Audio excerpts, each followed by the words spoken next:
if I told you that the greatest basketball player of all time was once so devastated by rejection that he went home and cried with his mother? What if that same rejection led him to build a $35 billion empire that makes him more money in a single year than he earned in his entire 15-season NBA career? Michael Jordan's story isn't just about basketball greatness.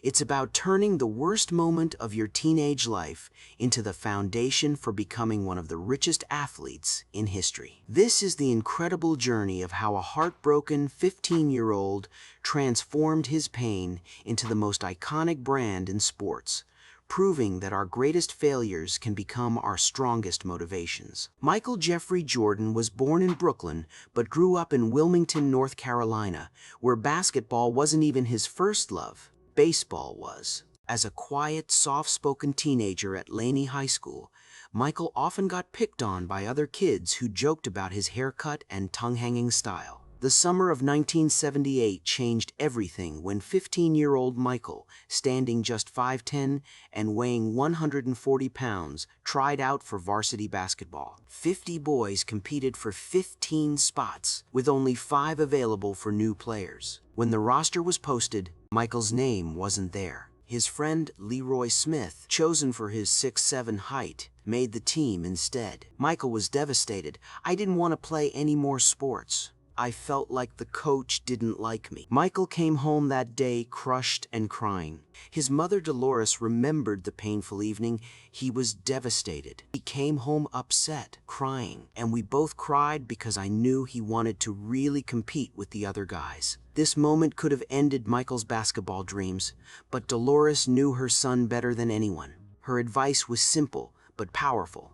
If you really want it, you work hard over the summer. That summer, Michael focused entirely on basketball. He would practice all day, his mother recalled.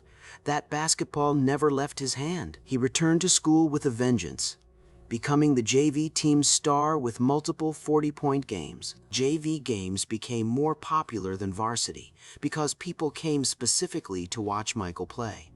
All by senior year, Michael had grown to 6'5" and transformed his game, averaging 25 points, 12 rebounds, and 5 assists, earning a University of North Carolina scholarship.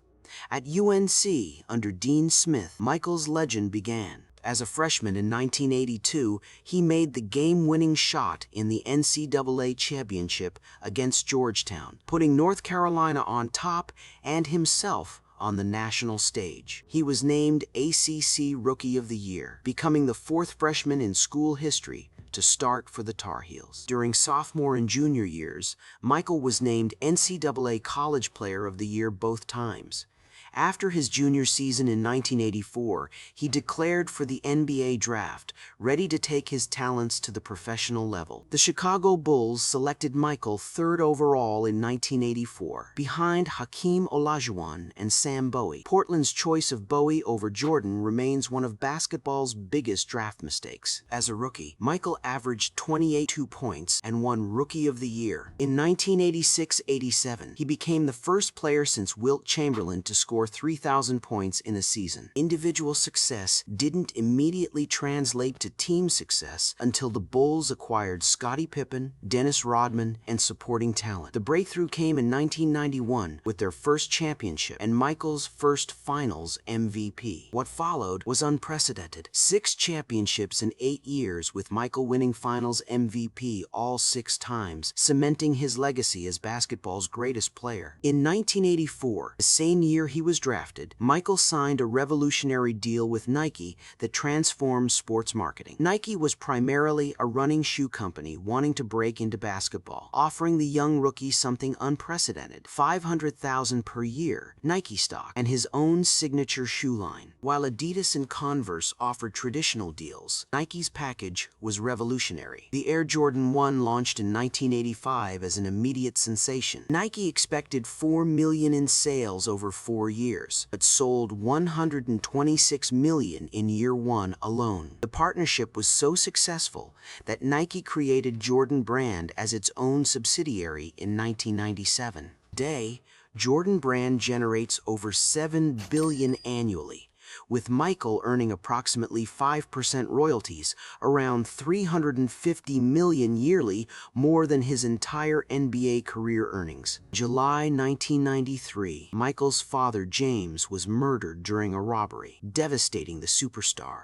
and contributing to his shocking retirement announcement in October 1993, just months after his third consecutive championship. "I lost my desire to play basketball," he said, citing physical and mental exhaustion from superstardom's pressures. In one of sport's most unusual moves, Micheal pursued his father's dream by trying professional baseball. He signed with the Chicago White Sox organization, playing for Double-A Birmingham Barons. Largely unsuccessful, the experiment demonstrated his willingness to take risks and challenge himself in new ways.